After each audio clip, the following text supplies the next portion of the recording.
Welcome back to the Deep Dive.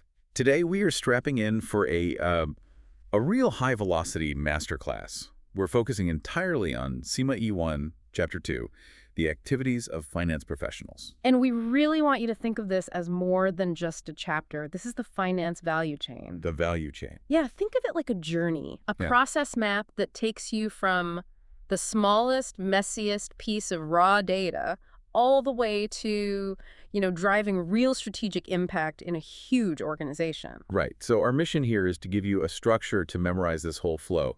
We're going to use what we're calling the 5 A's approach. The 5 A's. So that's assemble, analyze, advise, apply, and then the one that sort of ties it all together, acumen. The connecting role. Exactly.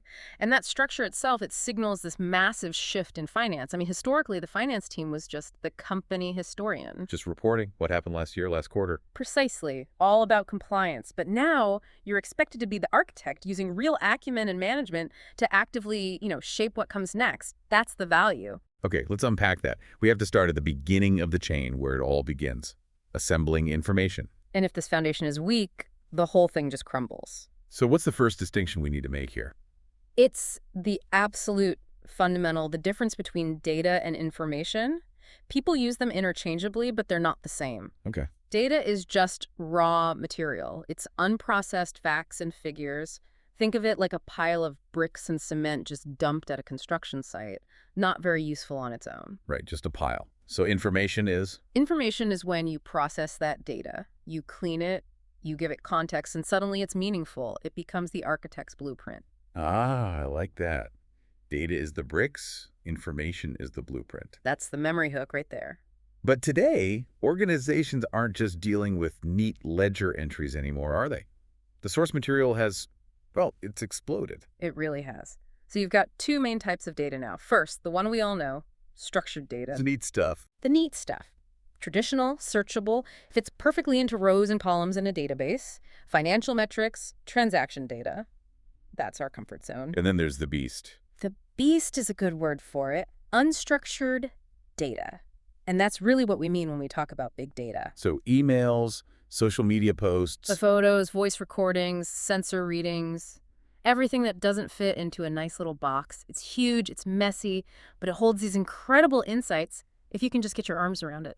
And to do that, finance needs a framework.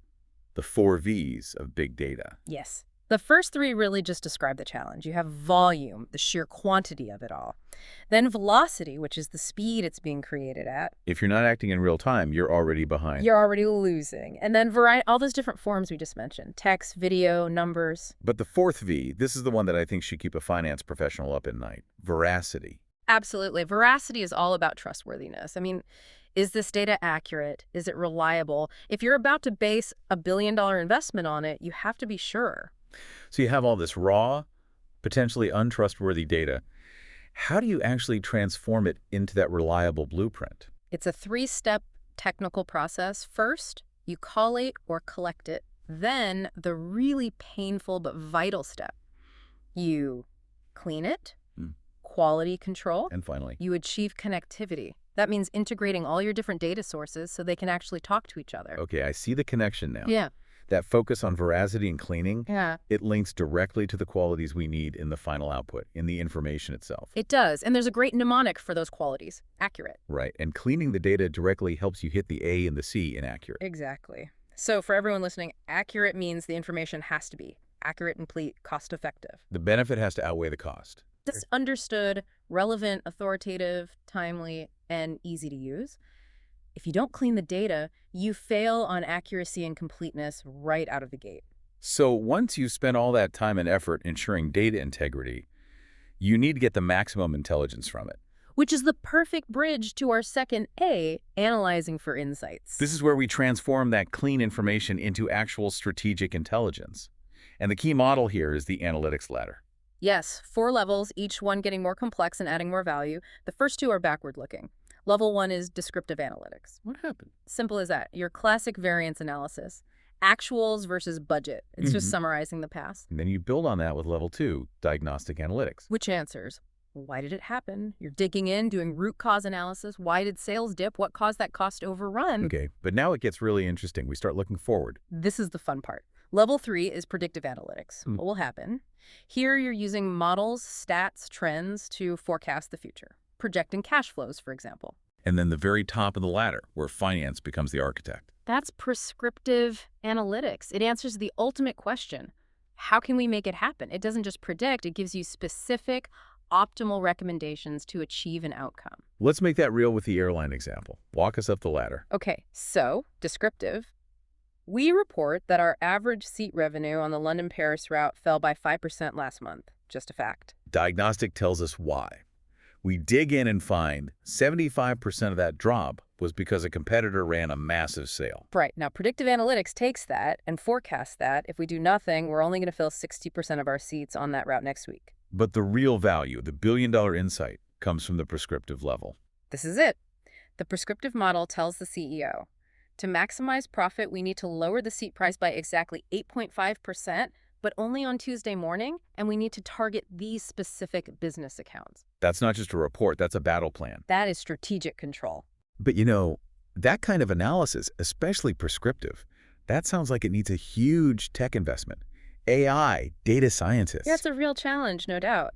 But even if your organization isn't quite there yet, the exam expects you to have the skill set to understand it, to drive towards it. It's the direction of travel. Right, and that powerful insight is completely useless if it just sits in a spreadsheet. Yeah. Which leads us perfectly to the third A, advising and influencing stakeholders. This is where people skills become just as important as technical skills. The modern finance professional has to be a translator. Taking complex data and making it human, making it usable for different audiences, which means you need to master stakeholder management. And the tool for that is Mendelow's matrix. It helps you classify every stakeholder based on two things: their power, their ability to influence decisions, and their interest. Yeah. How much they actually care about what's going on. And this gives us 4 quadrants, 4 different strategies. It does. The easy ones first. Low power, low interest. They require minimal effort. Don't waste your time. Then you have low power, high interest. Like an employee group, maybe. Exactly. You just need to keep them informed. A newsletter, a town hall, that kind of thing. Okay, now the high power groups. This is where it gets tricky. High power, low interest. Think of a major shareholder who is generally hands-off. The strategy there is to keep them satisfied, manage their expectations so they don't suddenly become highly interested. Because if they do, they move into that top right box. The danger zone, the most critical quadrant. Key players, high power and high interest. This is your CEO, your board, a major regulator. And the strategy there is simple. Manage closely. It's maximum effort. Constant communication, tailored reports, face-to-face meetings. You contrast that with the minimal effort stakeholder who might just get a standard annual report. It's night and day. And this whole idea of working so closely with other departments, this is what we call business partnering, isn't it? That's the core of it. You're translating the number crunching into strategic advice that the sales team or the marketing team can actually understand and use to make better decisions. Okay, which brings us to the 4th A. The analysis is done, the advice is given. Now you have to make it happen, applying for impact. Right. Advice is nothing without implementation. And the crucial step here is resource allocation. Making sure the money, time, and people go to the right places. Exactly. Finance helps the organization make those tough trade-offs. We channel resources towards the high-value activities you identified in your analysis and away from the ones that, just aren't delivering. So it's not just about spending the budget, it's about spending it smart. Smartly and efficiently.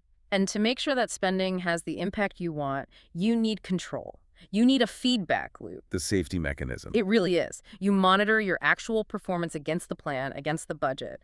If sales are off or costs are creeping up, that loop triggers a correction. It ensures accountability. And it provides fresh, clean data for the next cycle of assembly. The whole thing starts over. The value chain is a circle. It never stops. Which brings us to the 5th and final A, the one that holds it all together. Acumen. The professional has to connect everything organizationally. And to do that, you need a broad set of skills, which are defined by the CGMA Competency Framework, 4 pillars. First, obviously, the technical skills. Your bread and butter, core accounting, financial reporting, you have to have that foundation. Then you need business skills. Understanding strategy, the market, the economy, knowing why the numbers matter. Then the soft skills, which are not soft at all. People skills for that advising and influencing stage we talked about. Communication, negotiation. And finally, leadership skills. driving performance, managing change. You see how they connect. You can be a technical genius, but without people skills, your brilliant analysis never leads to influence. It just dies in an email. Exactly. And underpinning all of this are your professional qualities, your ethics. Right, which brings us to the CIMA Code of Ethics and the mnemonic PIPCO. We have to have these nailed down. We do. PIPCO stands for professional competence and due care. Keep your skills sharp. Integrity, Be honest. professional behavior, Obey the law. confidentiality, and objectivity. And that last one, objectivity, avoiding bias. Yeah. Its practical application is what we call professional skepticism.